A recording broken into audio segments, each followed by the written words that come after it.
गांव में रामू नाम का एक मेहनती किसान रहता था। वह बहुत ईमानदार और सरल स्वभाव का व्यक्ति था, परंतु उसकी हालत अच्छी नहीं थी। पिछले साल उसकी फसल खराब हो गई थी और उसे साहूकार से कर्ज लेना पड़ा था। साहूकार, जो एक लालची आदमी था, ने रामू को ऊंचे ब्याज पर कर्ज दिया। रामू ने सोचा था कि इस साल अच्छी फसल होगी और वह कर्ज चुका देगा, लेकिन किस्मत ने फिर साथ नहीं दिया। बारिश समय पर नहीं हुई और उसकी फसल आधी ही हो पाई। साहूकार ने रामू पर दबाव डालना शुरू कर दिया। उसने धमकी दी कि अगर कर्ज नहीं चुकाया गया तो वह रामू की जमीन छीन लेगा। ये कर्ज तो बढ़ता ही जा रहा है। क्या होगा अगर हम इसे चुका नहीं पाए? पिताजी ने इसे चुकाने के लिए अपनी सारी कोशिशें लगा दी हैं। अब हम क्या करें? तभी पिता कमरे में आते हैं। क्या हुआ? तुम आजकल कुछ परेशान नजर आ रहे हो। क्या सोच रहे हो? पापा, मैं सोच रहा था कि उस कर्ज का क्या होगा। आपने कितनी मेहनत की है उसे चुकाने के लिए, लेकिन फिर भी वह बढ़ता ही जा रहा है। मुझे डर है कि कहीं हम उसे चुका न पाए।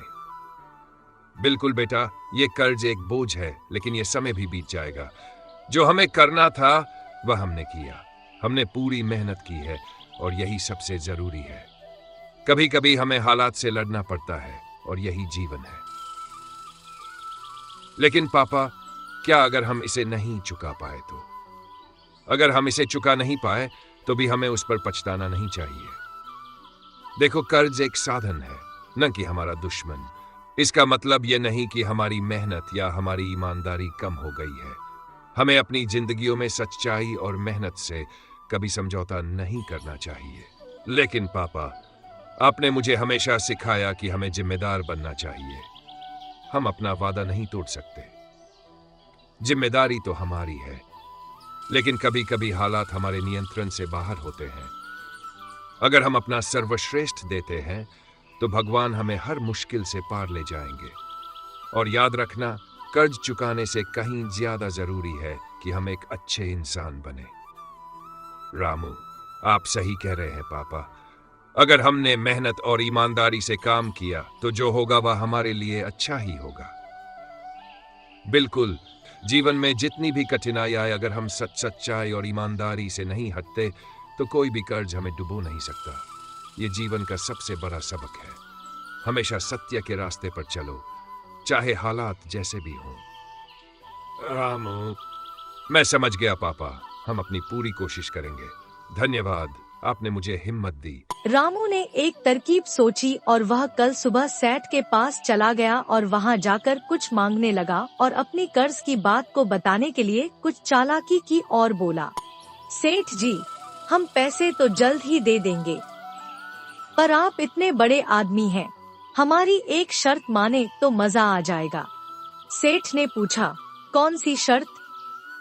रामू बोला, हम एक खेल खेलते हैं।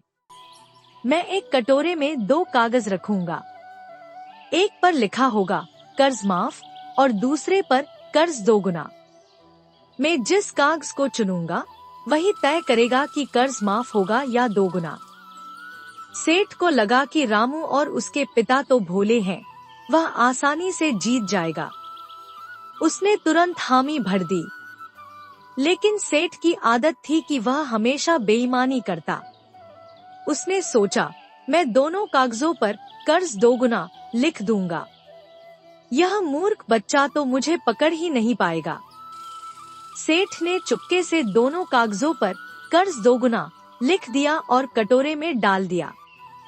रामू ने यह देख लिया, लेकिन वह शांत रहा। जब कटोरा लाया गया तो रामू ने कहा, ठीक है सेठ जी, आप एक कागज चुनें। सेठ मुस्कुराते हुए हाथ बढ़ाने ही वाला था कि रामू ने तुरंत कटोरे से एक कागज उठाया और बिना पढ़े ही उसे फाड़कर खा लिया। सब हैरान रह गए। सेठ चिल्लाया, ये क्या किया तुमने? रामू बोला, अरे चिंता मत करो सेठ जी, बचा हुआ कागज पढ़ लीजिए, उससे पता चल जाएगा कि मैंने कौन सा चुना था। सेठ का चेहरा सफेद पड़ गया। कटोरे में बचे हुए कागज पर कर्ज 2 गुना लिखा था। इसका मतलब हुआ कि रामू ने कर्ज माफ वाला कागज चुना था। सेठ के पास कोई चारा नहीं था, उसे कर्ज माफ करना पड़ा। समाप्त। यह कहानी एक बेटे और पिता के बीच एक गहरी और प्रेरणादायक बातचीत को दर्शाती है, जिसमें कर्ज के बावजूद जिम्मेदारी, ईमानदारी और मेहनत को प्राथमिकता दी जाती है।